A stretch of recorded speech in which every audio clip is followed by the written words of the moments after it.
Olá, seja muito bem-vindo, muito bem-vinda. Esse é o seu Bíblia Fácil aqui na TV Novo Tempo. Nós estamos começando uma nova temporada, estamos todos muito empolgados aqui na Novo Tempo, porque essa temporada tem um tema muito especial. Nós vamos estudar a respeito do santuário. O que o santuário do Antigo Testamento tem a ver com a nossa vida espiritual, como as coisas, os rituais, os ritos do Antigo Testamento, do tabernáculo e santuário, se relacionam com a nossa vida espiritual. O que isso tem a ver com a sua vida espiritual hoje? Nós vamos estudar esses detalhes. Eu já adianto para você que nessas próximas 14 semanas, ou próximas 13 semanas, 14 contando com essa, nós não conseguimos abarcar toda a doutrina do santuário que está na Bíblia, porque a doutrina do santuário é como se fosse a coluna dorsal da Bíblia, assim. De alguma forma, toda a Bíblia está conectada com esta doutrina do santuário, com esses ensinos do santuário, porque eles representavam o Evangelho no Antigo Testamento e depois eles se cumprem, esses rituais se cumprem no Evangelho no Novo Testamento. Então vai ser uma temporada muito importante, muito interessante, muito gostosa de se estudar. E para isso eu tenho aqui os meus convidados. Sejam bem-vindos. Eu sei que é sempre uma expectativa, a gente está ali, vocês são convidados com uma certa antecedência, e aí vocês ficam se preparando, já recebem o tema, vão dando uma olhadinha. Mas esse primeiro programa sempre é aquele programa do friozinho na barriga, Mas nós estamos juntos, tá bom? Porque vocês estão com frio na barriga aí, eu estou com frio na barriga aqui, e a gente vai se acalmando, porque o texto bíblico vai acalmando a gente. Eu quero apresentar para você de casa os nossos convidados, começar lá em cima com o Jefferson. O Jefferson, que veio de São Paulo. Jefferson, seja bem-vindo. Do lado dele tem o meu conterrâneo do Nordeste, a Alisson, seja bem-vindo, veio lá de Pernambuco. Do lado dele tem a Adriana, que vem de São Paulo, aqui pertinho da gente, seja bem-vinda também. Aqui tem o nosso mineiro de Vespasiano, Fábio, seja bem-vindo, tá bom, amigo? Aí desse lado aqui tem a Luciene, que vem do Rio de Janeiro, capital, Luciene? Capital. Aí do lado dela, seu amado, certo? Seu esposo, Egnaldo. Eu gosto de ter casais aqui no Bíblia Fácil, porque torna o ambiente mais romântico, De vez em quando também, quando um está querendo dormir, o outro dá um beliscão assim. Muito bem, então sejam bem-vindos, tá bom? E aqui temos outro casal, esse casal que vem de São Paulo, é a Ana, Ana e o Carlos. Sejam muito bem-vindos também. Gente, é muito bom ter vocês aqui. A gente sempre ora por vocês antes. O meu diretor sempre me passa o nome de vocês com antecedência. Eu já orei por vocês algumas vezes. E eu também contar um segredo aqui para vocês, ninguém vai saber, Eu entrego o nome de vocês também para minha mãe. Ela é uma mulher de oração, então ela está orando por vocês também já há algum tempo, para que esse seja uma temporada de muitas bênçãos, para que a gente possa se aproximar de Deus através da palavra. E você de casa também, eu faço votos que você se aproxime de Deus cada vez mais através da palavra de Deus. Então pega a sua Bíblia, eu vou pegar aqui minha Bíblia, porque aqui no Bíblia Fácil, quem fala é a Bíblia. A minha função aqui é ler a Bíblia, explicar a Bíblia e aplicar a Bíblia. O que tem de importante aqui é o texto sagrado. Então, aqui nesse lugar, nesse programa e na Novo Tempo como um todo, a opinião dos apresentadores não tem a mínima importância. O que importa é o que a Bíblia fala. E nessa temporada nós vamos ver o que a Bíblia fala sobre o santuário. Então vocês têm Bíblia aí também, Você pode ir a fazer as suas anotações, as perguntas, Para a maioria das respostas das perguntas eu já tenho uma resposta, que é não sei, Mas as que eu souber eu respondo para vocês e a gente vai estudando juntos aqui. A gente pode orar? Você de casa, nós também aqui, porque para estudar a Bíblia sempre tem que orar antes, sempre a pedir o Espírito Santo para nos ajudar. Vamos orar?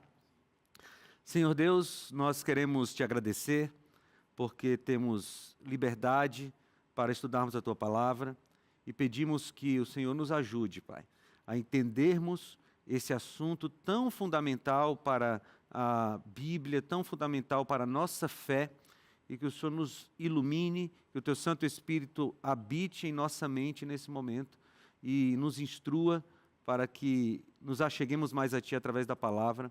Eu te peço em nome de Jesus. Amém. Só quero mandar um abraço que eu esqueci, mandar um abraço para você que está nos assistindo de Portugal, né? Nós estamos aí também lá em Portugal, em boa parte de Portugal. Então você, nosso amigo brasileiro que vive em Portugal, ou nosso amigo português que está aí no seu país, que Deus abençoe você. Também pegue sua Bíblia para a gente estudar. Vamos lá. Nós vamos estudar essa temporada Santuário. E eu dei um subtítulo para a nossa temporada, que é A Didática do Amor. O que é o santuário? Né? Quando a gente fala de santuário aqui, eu estou me referindo ao tabernáculo, que era aquele santuário desmontável do deserto, mas também o santuário construído por Salomão, depois o santuário no Novo Testamento já.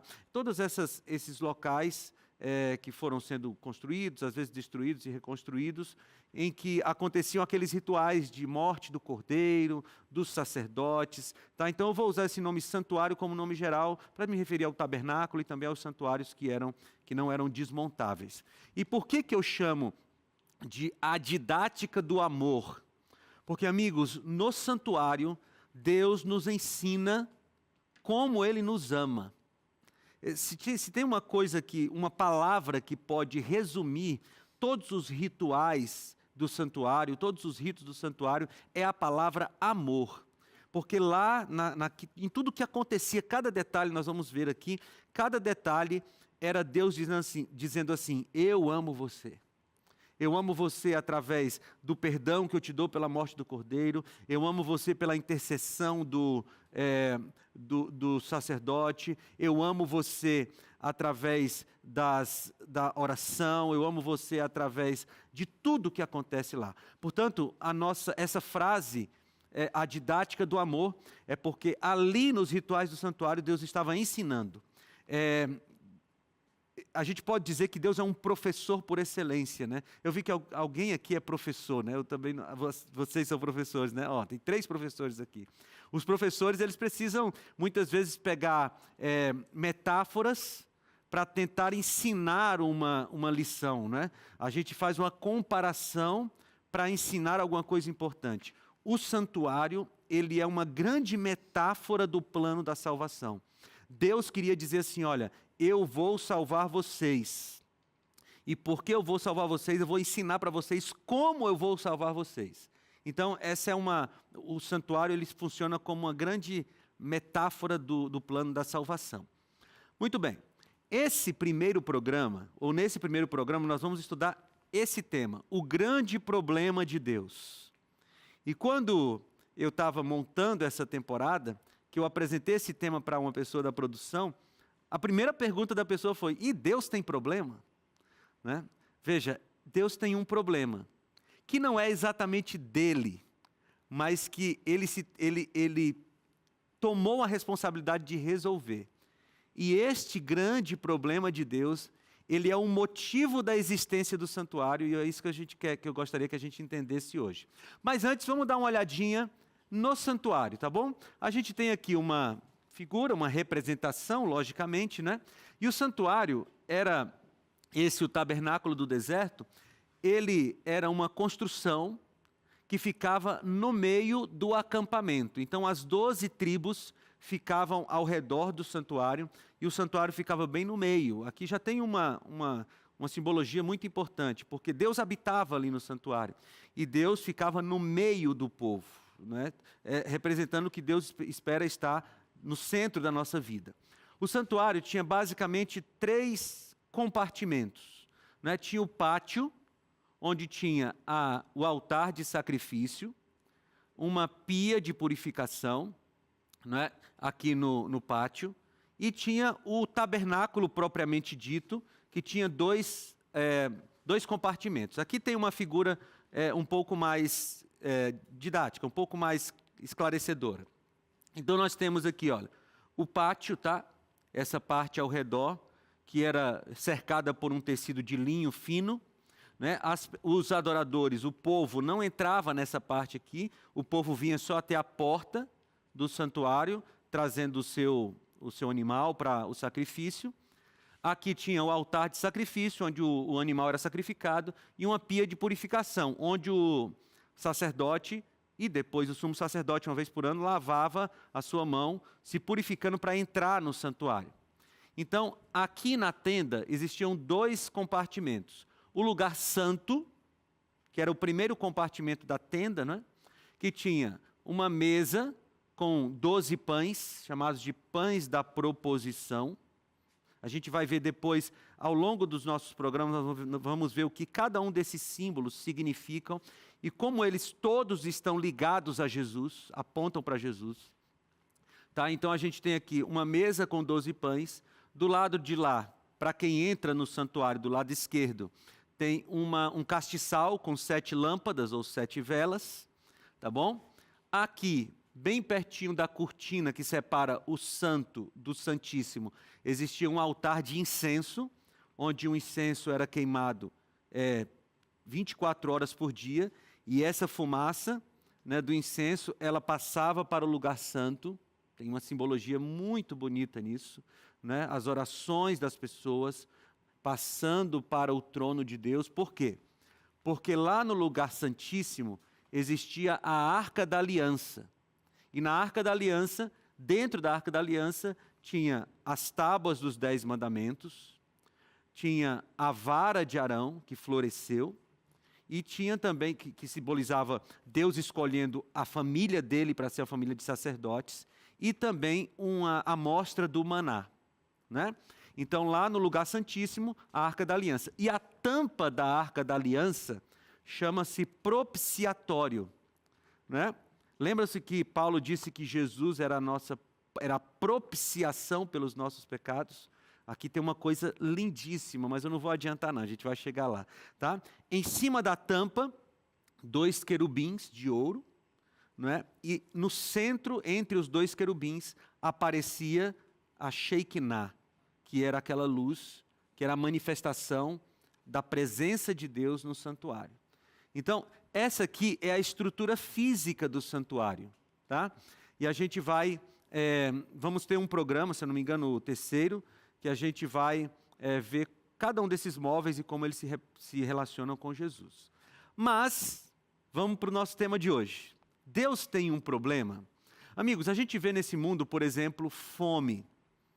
É uma coisa que corta o nosso coração quando a gente vê pessoas com fome. A gente vê guerra, a gente tem nesse mundo doenças, desigualdade social, a gente tem crise na moralidade. O mundo tem vários problemas. Mas esses problemas que eu mostrei para vocês são problemas humanos, que derivam do problema de Deus. A fome, a guerra, a miséria, doenças e tudo mais são problemas do homem, do ser humano, do planeta, que derivam do grande problema de Deus. Então, qual é o problema de Deus? O problema de Deus pode ser resumido em uma palavra. O problema de Deus chama-se pecado. O pecado é o grande problema de Deus. E veja, eu falei no começo, vou repetir agora, não que Deus tenha esse problema nele, tá? Em Deus não habita pecado, Deus é perfeito, Deus não conhece o pecado por aproximação, por contato, ele sabe do pecado pela sua onisciência, mas ele não tem pecado nele, nem Pai, nem Filho, nem Espírito Santo. Mas Deus assumiu a responsabilidade de resolver esse problema. Por isso que eu chamo que é o grande problema de Deus. Porque o grande problema que Deus tem para resolver é o problema do pecado. E amigos, tudo que há de ruim no nosso mundo deriva do pecado. Às vezes os seres humanos acham que vão resolver os problemas do mundo com soluções humanitárias. Então vamos fazer um grande movimento humanitário para a gente resolver a fome no mundo. Veja, esses movimentos humanitários são importantes para a gente aliviar a fome das pessoas, né? Faz parte do nosso trabalho como cristãos alimentar aqueles que têm fome, mas não é isso que vai resolver a fome no mundo. Às vezes a gente coloca toda a nossa esperança em um político, em um partido político, em uma eleição, porque se o fulano de tal for eleito, então os problemas do Brasil serão resolvidos, os problemas do mundo serão resolvidos. Não serão, gente, não serão. Talvez amenize alguma situação ou outra, mas os problemas do mundo não serão resolvidos. Por quê? Porque os problemas do mundo todos derivam do pecado. E os problemas do mundo só serão resolvidos quando o problema do pecado for resolvido. E essa consciência é importante para a gente, porque a gente cria expectativas corretas em relação ao mundo, né? Eu já vi muita gente se decepcionar, disse, puxa vida, eu confiava tanto no fulano de tal, e agora ele não resolveu o problema que ele disse que ia resolver. Gente, quando a gente coloca a nossa esperança em seres humanos, a possibilidade de sermos decepcionados é muito grande. Então, vamos estudar um pouquinho sobre a questão do pecado. A história bíblica, ela é resumida em 3 grandes eras. Uma era sem pecado, uma era com pecado e o retorno à era sem pecado. Se você olhar a sua Bíblia, funciona assim, ó, Gênesis capítulo 1 e 2 é uma era sem pecado. Não tem pecado em Gênesis capítulo 1 e 2. De Gênesis capítulo 3 até Apocalipse capítulo 20 é uma era com pecado. É a história de como o pecado entrou no mundo e de como Deus trabalhou para resolver o pecado. E a partir de Apocalipse capítulo 21 e 22, nós retornamos a uma era e a eternidade sem pecado. Então vejam que a maior parte do texto bíblico é Deus tentando resolver o problema do pecado. Não só tentando, mas resolvendo. Nós vamos ver que este problema já está com seu final anunciado, previsto e determinado por Deus. E a gente pode ter tranquilidade nisso. Pode perguntar, por favor.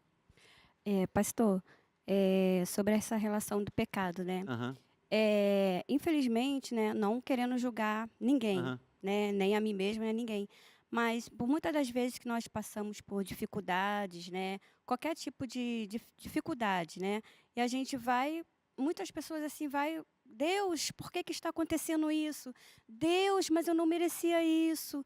Deus, cadê o Deus? Todo mundo fala em Deus, e cadê o Deus? Só que as pessoas, a humanidade, infelizmente, se esquece de Deus, É verdade. né? Porque é Ele que dá a nós aquilo que nós devemos fazer ou não. Mas a pessoa tem que ter o discernimento de querer o bem ou o mal, Isso é né? verdade. Veja, às vezes a gente se depara com a tragédia e a gente diz assim, puxa, onde é que está Deus diante dessa tragédia?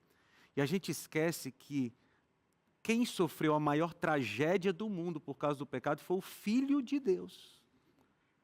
A gente diz assim, mas puxa, eu sou filho de Deus e Deus permite que essa tragédia chegue a mim. E a gente esquece que o Filho real de Deus, ele passou pela maior tragédia. E nós somos atingidos pelas tragédias do pecado ou desse mundo por causa do pecado. Veja, às vezes não tem explicação para as tragédias pelas quais nós passamos, né? Eu tinha 2 colegas de faculdade que numa viagem missionária, eles sofreram um acidente e morreram eles e as esposas, as respectivas esposas.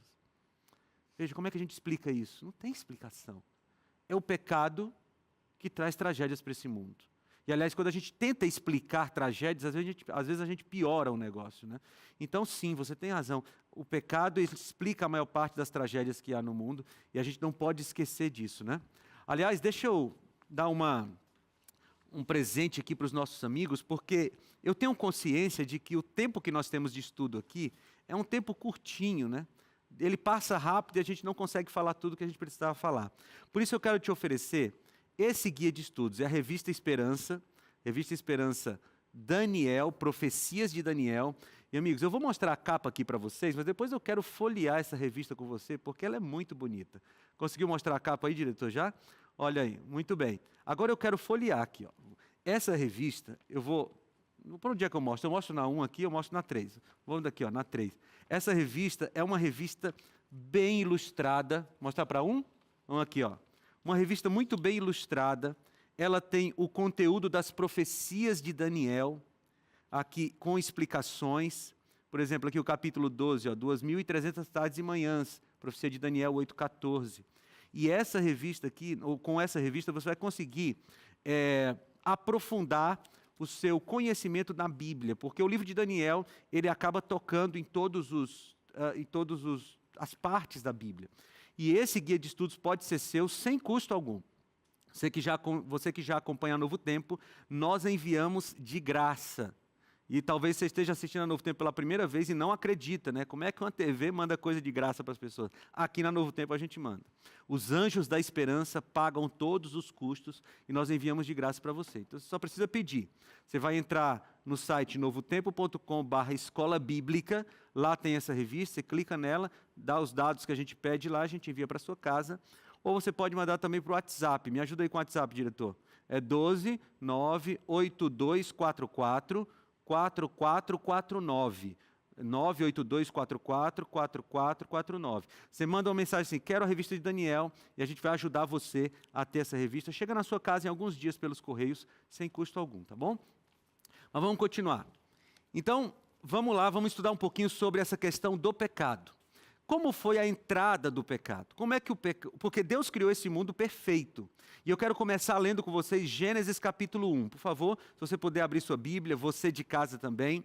Confira na Bíblia se o que eu estou falando está na Bíblia. Não confie 100% no que eu estou falando, a menos que eu te mostre na palavra de Deus. É a Bíblia que é a nossa segurança. A Bíblia é a nossa única regra de fé, a única regra de fé. Não é a Bíblia e outra coisa. A Bíblia é a única regra de fé, a gente precisa tirar da Bíblia as nossas lições.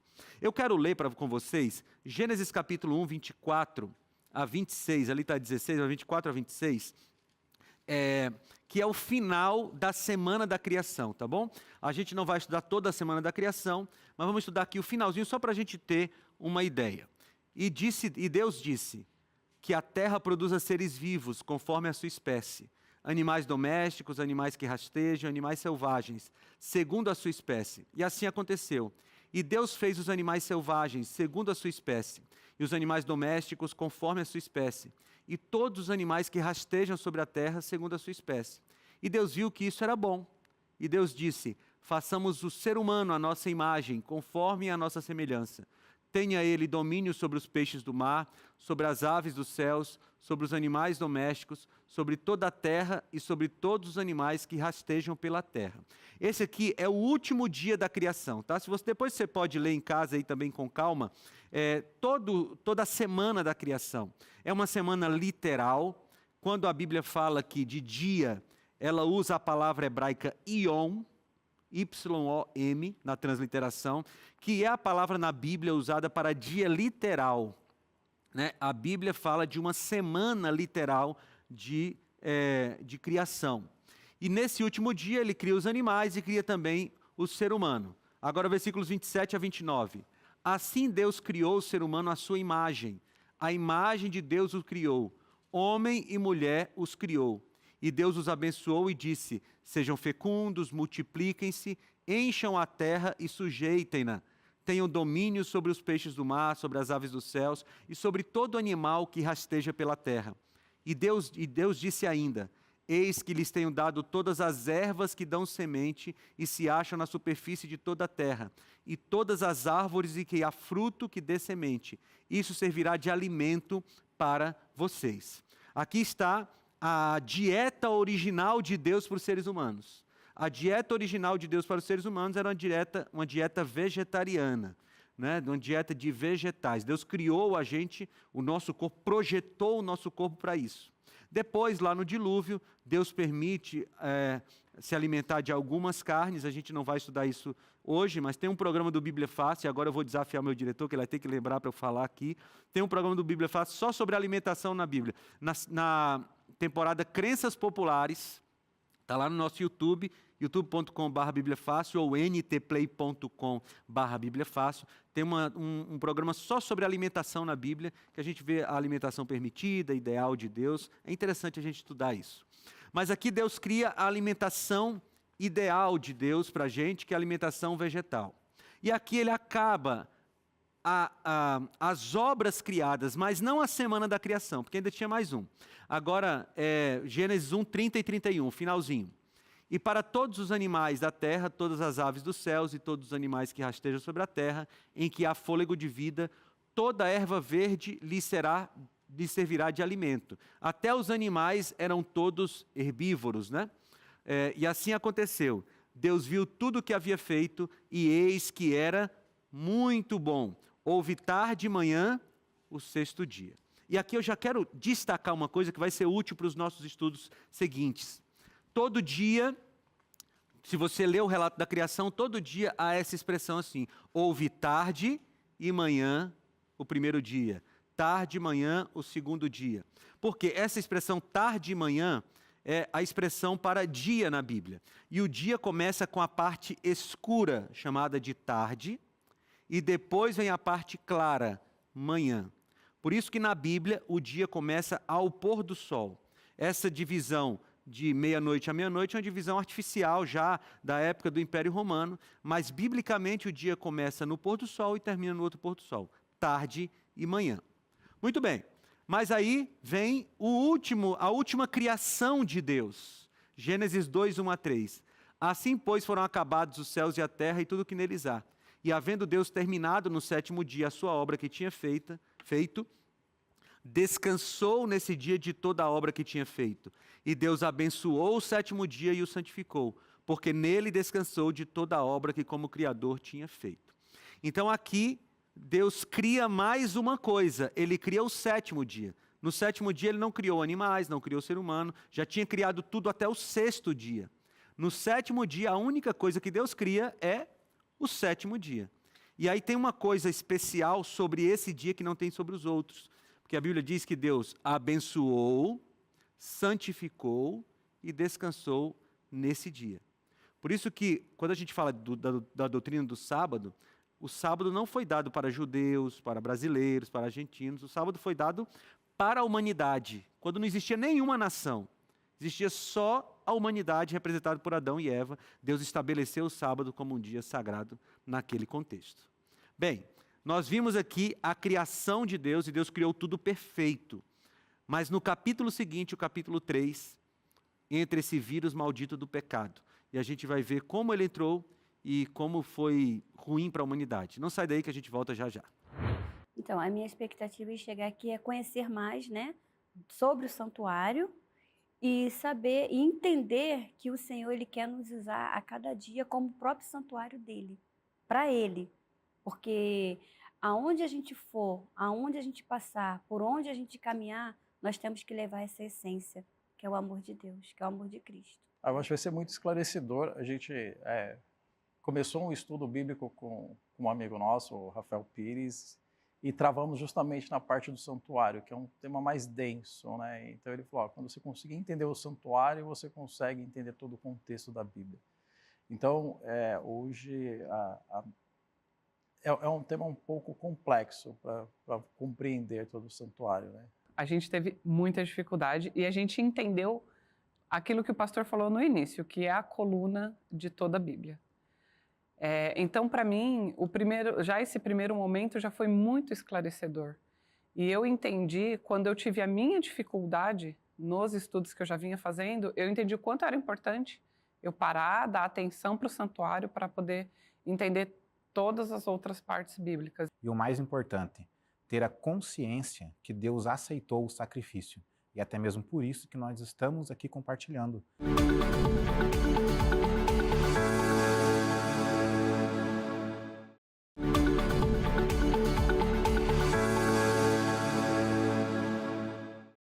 Estamos de volta com o seu Bíblia Fácil e eu já começo esse bloco oferecendo para você de novo a revista Profecias de Daniel. Se você se interessa por profecias, gostaria de conhecer mais o livro de Daniel, com todos os seus símbolos, né? Lá tem alguns animais assim diferentes, tem profecias a respeito do tempo do fim, e você pode conhecer essas profecias através deste manual, deste guia de estudos, que é a nossa revista oficial da Novo Tempo, a revista Esperança, Profecias de Daniel. Você pode pedir através do nosso site, novotempo.com/escola bíblica, ou você pode mandar uma mensagem para o nosso WhatsApp, que é o 12982444449.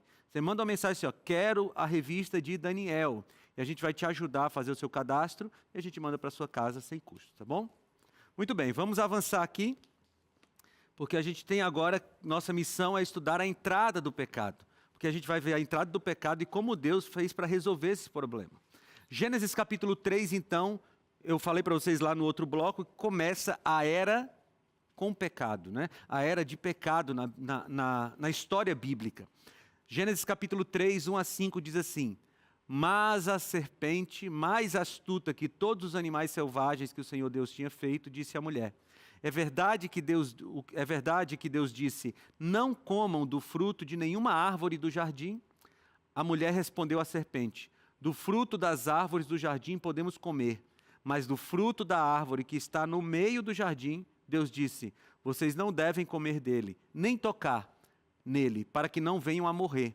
Então a serpente disse à mulher: é certo que vocês não morrerão, porque Deus sabe que no dia em que dele comerem, os olhos de vocês se abrirão, e como Deus, vocês serão conhecedores do bem e do mal. Aqui tem muita coisa para a gente ver, mas eu quero me deter aqui naquilo que é mais importante para o nosso estudo, tá? Vejam, até o capítulo 2, nós vimos que Deus tinha criado tudo perfeito, não tinha pecado, não tinha nenhuma tendência para o mal, o ser humano foi criado perfeito, não existia propensão para o mal, mas existia uma coisa que Deus colocou no ser humano, chama-se liberdade. Deus criou os seres humanos e criou anjos também com liberdade. E a liberdade explica duas coisas que às vezes nos intriga. Primeiro, por que Deus colocou uma árvore do conhecimento do bem e do mal no meio do jardim e a possibilidade do ser humano pecar? Por que Deus, não seria mais fácil Deus não ter colocado a possibilidade do pecado? Veja, o reino de Deus é um reino de amor. E o amor pressupõe liberdade. Liberdade. O amor pressupõe liberdade. Veja, vou dar só um exemplo aqui, tá? Só um exemplo, gente. O Carlos pode até pegar uma arma e obrigar a Ana a viver com ele na mesma casa. Ele não faz isso, ele é um cara amoroso, tá? É só um exemplo, só um exemplo. Mas o Carlos não pode obrigar a Ana a amá-lo. Ele pode obrigar a ficar junto, mas a amar não pode. O amor pressupõe liberdade. Você ama livremente. Se Deus não tivesse estabelecido ou deixado a possibilidade do pecado, o homem não poderia dizer que amava a Deus. Então, a árvore do conhecimento do bem e do mal está ali como uma expressão de amor de Deus. Olha, se vocês não quiserem ficar comigo, vocês são livres para ir embora. Veja que Deus foi quem mais se expôs nesse negócio, porque ele se expôs a ser rejeitado. Muito bem, agora vejam aqui, eu disse que explicava duas coisas, né? Primeiro a árvore está lá e depois o pecado. Como é que a gente explica um ser perfeito como Adão e como Eva pecarem? É porque existia liberdade. Eles tinham a possibilidade de rejeitar a Deus, porque o amor pressupõe liberdade. Tipo assim, porque quando Deus colocou Adão e Eva no paraíso, mas Deus, ele é onisciente, ele é onipresente, ele é o Deus que sabe de tudo. Ele já não sabia que Adão e Eva iam pecar? Ele já sabia, não já sabia? Só que o pastor já tirou a minha dúvida. Deus deu a liberdade para eles escolherem entre o bem e o mal. Eles, infelizmente, escolheram o mal. Por isso que o pecado entrou no mundo.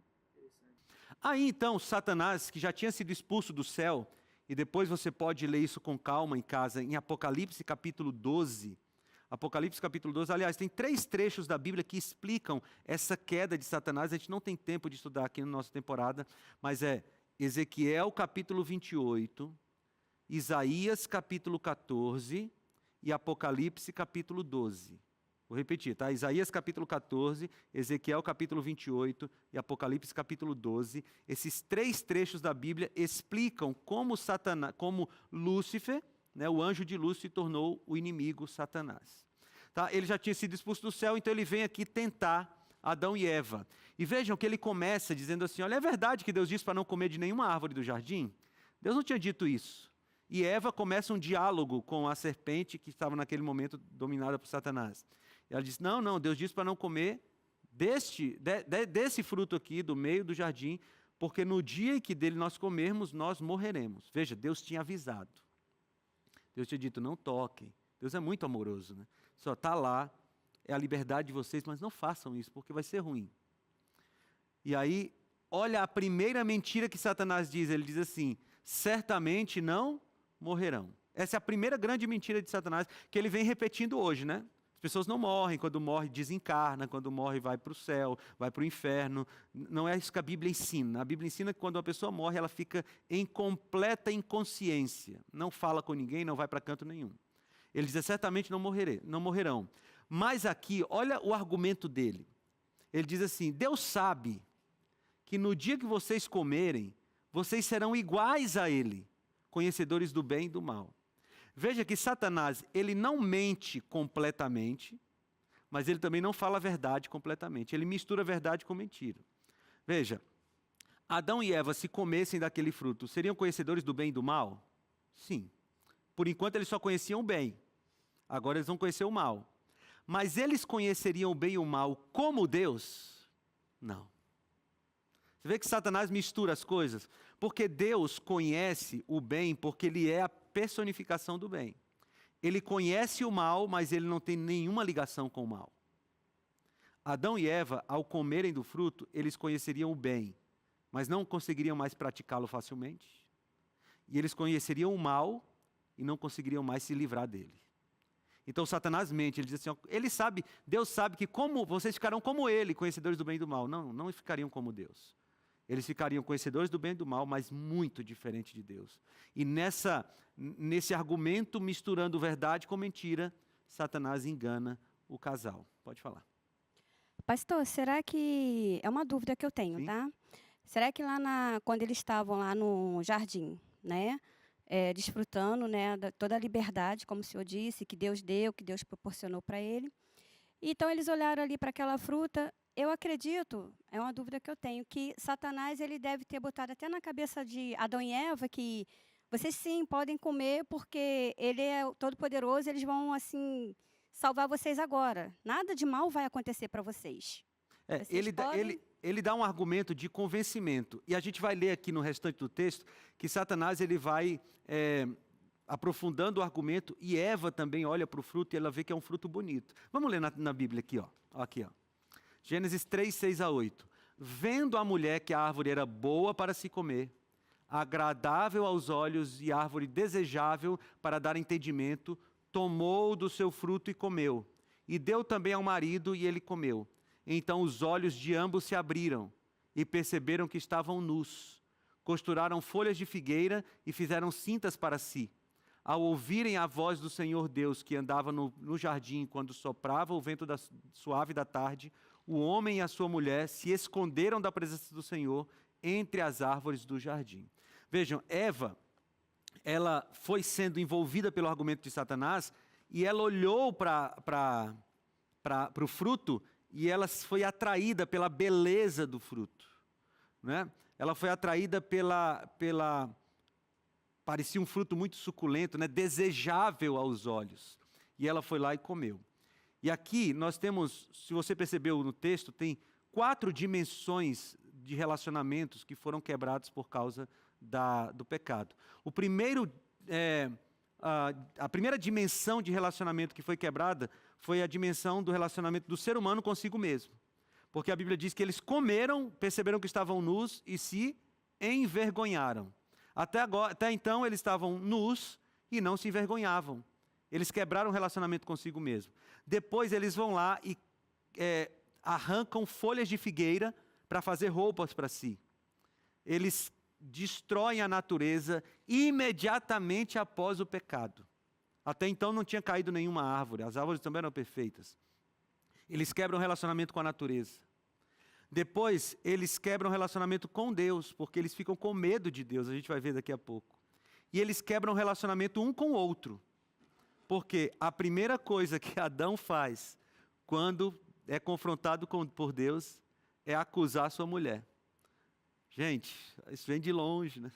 Vem de longe. A primeira coisa que ele faz é acusar sua esposa. Pode falar. É interessante o que o pastor colocou aqui, né? Sobre o título, que seria assim, fazer essa leitura é a didática do amor mesmo, né? Porque foi exatamente no Éden que Satanás colocou em dúvida o amor de Deus. Exatamente. Né? Colocou em dúvida sobre aquilo que Deus falou, deu a opção. apresentou um jardim perfeito, mas deu opções de escolha para este casal. E exatamente ao olhar aquele fruto, colocou em dúvida, se amasse, não proibia. Né? São essas indagações que ficam na humanidade hoje. Né? Se realmente amasse, não permitiria. Né? Mas quando a proibição era a própria demonstração de amor, né? Porque Deus sabia disso. Aliás, lá em 1 João 4,8 diz que aquele que não ama não conhece a Deus, porque Deus é amor. Né? Você queria falar também? Pode falar. Pastor, a gente está falando de Adão e Eva, e eles eram pessoas inocentes, não entendiam o que estava acontecendo. Né? Eu acho que eles eram como uma criança que não entendiam o que o pai estava falando. Eles têm um livre-arbítrio, e eles não conheciam realmente, a inocência deles, o objetivo deles não comerem do fruto.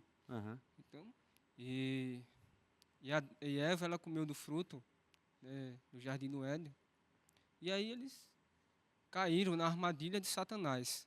Né? Mas, se eles, na inocência ali, eles não conheciam, né? Mesmo o pai dando ordem para eles não comerem do fruto, como seria isso, né? Uma criança, quando a gente bota a ordem numa criança, ela não vai entender simplesmente o que realmente é, sem conhecer aquilo que está acontecendo. Estou entendendo seu ponto. É como se eles fossem muito inocentes, né? Mas veja, às vezes a gente olha para Adão e Eva como se eles fossem pessoas menos espertas, eu vou usar essa palavra, do que nós. Mas é exatamente o contrário. Veja, nós temos uma mente que tem aí milhares de anos de pecado que vem destruindo a nossa capacidade de raciocínio. E nós ainda fazemos coisas extraordinárias. Quem não se admira com o que a ciência faz, né? Com o que a medicina faz, a engenharia faz, com o que professores conseguem ensinar. Nossa mente, com 6, 7 mil anos de pecado em cima dela, ainda faz coisas extraordinárias. Agora imagine a mente de Adão e Eva perfeita. Nós não conseguimos usar 100% do nosso cérebro, né? A gente tem limitações. Eles usavam 100% do cérebro perfeito deles. Então, assim, eles eram extremamente mais inteligentes que a gente. Eles sabiam o que estavam fazendo. Não era a inocência de uma criança que não sabe o que está fazendo. Deus tinha dito, não coma, vai morrer. E eles sabiam exatamente, sabe por quê? Porque se nós compreendemos as coisas que Deus fala com a nossa mente limitada, imagine Adão e Eva com a mente perfeita deles. Não era uma inocência de não saber. Eles eram inocentes porque não tinham pecados, mas eles compreendiam tudo. Né? Carlos, pode falar. Pastor, quando eles se cobrem com a folha da figueira, é o primeiro arrependimento bíblico? É a primeira tentativa humana de solução.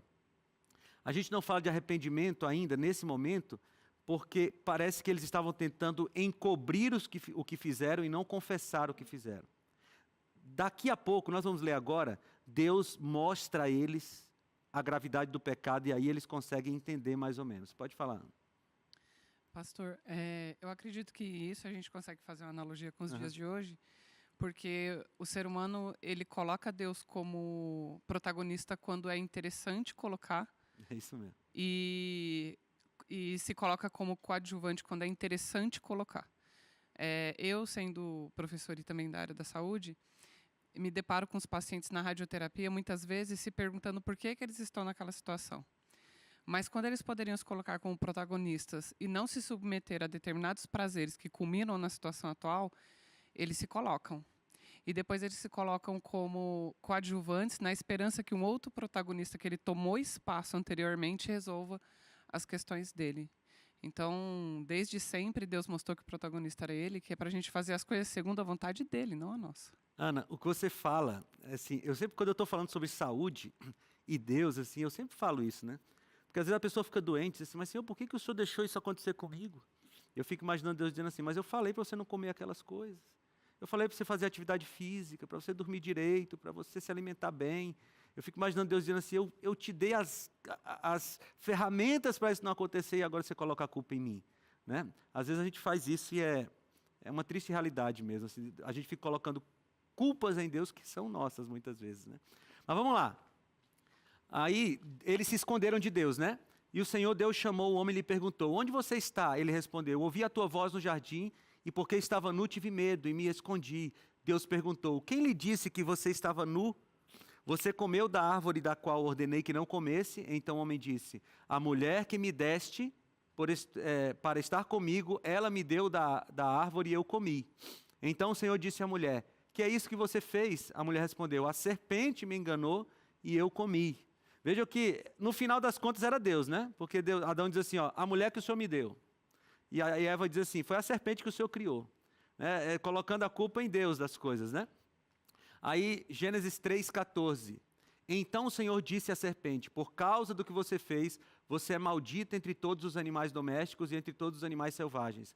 Você rastejará sobre o seu ventre e comerá do pó todos os dias da sua vida. E aí o versículo 15. Porém, inimizade entre você e a mulher, entre a sua descendência e o descendente dela. Este lhe ferirá a cabeça e você lhe ferirá o calcanhar. Amigos, aqui no versículo 15, que começa com a palavra porém, tem o que a gente chama de proto-evangelho. O evangelho antigo. É a primeira promessa messiânica da Bíblia. Como assim? Deus está falando com a serpente, ele diz assim, ó, porém inimizade entre você, serpente, e a mulher. Tá? Entre a serpente e Eva, a mulher aqui representando a humanidade. Entre a sua descendência, serpente, ou seja, existiria na terra uma descendência do mal, uma descendência da serpente, do pecado, e o descendente dela. Ele está apontando para... Quem seria o descendente de Eva? Ele está apontando para alguém no futuro, descendente de Eva, que resolveria o problema do pecado. Como? O descendente de Eva, lhe ferirá a cabeça. E você, serpente, lhe ferirá o calcanhar. Ou seja, existiria no futuro uma guerra entre a serpente, e quando a gente vai para o Apocalipse, a gente vê que a serpente é Satanás, e o descendente da mulher. Quem é o descendente da mulher? O próprio Cristo no futuro. Este versículo 15 se cumpre na cruz do Calvário. Porque na cruz do Calvário, o descendente da mulher esmaga a cabeça da serpente, mas a serpente lhe fere o calcanhar. É uma ferida não mortal no calcanhar e uma ferida mortal na cabeça da serpente. Por que Gênesis 3,15 é importante? Porque aqui Jesus está dizendo assim, olha, vocês pecaram, vocês fizeram o que não deviam, e eu virei no futuro para resolver esse problema. E como é que ele fala isso? Gente, a continuação aqui é de emocionar. Eu quero ler aqui o que está no versículo... A partir do versículo 21. Diz assim, o Senhor Deus fez roupas de peles, com as quais vestiu Adão e sua mulher. Então o Senhor Deus disse, eis que o homem se tornou como um de nós, conhecedor do bem e do mal. É preciso impedir que estenda a mão, tome da árvore da vida, coma e viva eternamente. Por isso o Senhor Deus os lançou fora do jardim do Éden, para cultivar a terra da qual tinha sido tomado. Eu preciso que vocês vejam essa imagem comigo. Adão e Eva tinham feito roupas de figueira, né? Essa roupa ia se desfazer rápido. Por quê? Porque era a solução humana. Deus então pega 2 animais e sacrifica 2 animais para fazer roupa para os seres humanos. Deus tinha dito assim, olha, no futuro vai vir um descendente que vai resolver tudo. Então eu vou mostrar para vocês como é que vai ser. 2 animais vão morrer no lugar de vocês, para dar roupa para vocês. E eu imagino Adão dizendo assim, mas Senhor, esses animais não fizeram nada, eles são inocentes, quem deveria morrer era a gente, não eles. Aí Deus diz, agora vocês estão começando a entender. Porque no futuro um inocente vai morrer no lugar de vocês. Por que Deus fez o santuário? O santuário foi feito por Deus para resolver este problema que nós acabamos de descrever agora. Resolver o problema do pecado. No santuário, Deus mostrou como Ele resolveria o problema do pecado. Aqueles 2 animaizinhos que morreram lá no Éden ainda, para dar roupa de peles para Adão e Eva, já representavam um inocente que morreria no futuro, para salvar a mim e a você, a humanidade. Jesus morreu porque nós pecamos. Jesus morreu porque nós pecamos. E isso deve nos levar a uma gratidão tão profunda, que qualquer coisa que Jesus nos pedir, nós vamos dizer sim, Senhor, sim. Porque o Senhor morreu no nosso lugar. Nós vamos ouvir um hino agora. E eu quero que você pense em Jesus no seu santuário, amando você, intercedendo por você, para que a sua situação de pecado seja resolvida.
Em Isaías 59:2, o profeta diz assim: mas as iniquidades de vocês fazem separação entre vocês e o seu Deus, e os pecados que vocês cometem o levam a esconder o seu rosto de vocês, para não ouvir os seus pedidos.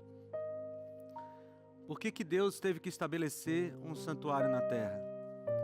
Porque esse pecado que nós acabamos de descrever aqui, ele separou o homem de Deus. E Deus estabeleceu um santuário porque ele disse assim: eu não quero ficar separado de vocês, eu amo vocês. É amor, o amor de Deus revelado no santuário. Vamos orar. Senhor Deus, muito obrigado por nos amar tanto, sem nós merecermos. Obrigado pelo teu sacrifício para nos salvar. E nós entregamos a nossa vida em resposta, Senhor Deus. Faz da nossa vida aquilo que o Senhor quiser, porque nós somos teus, por amor. Em nome de Jesus. Amém, Senhor.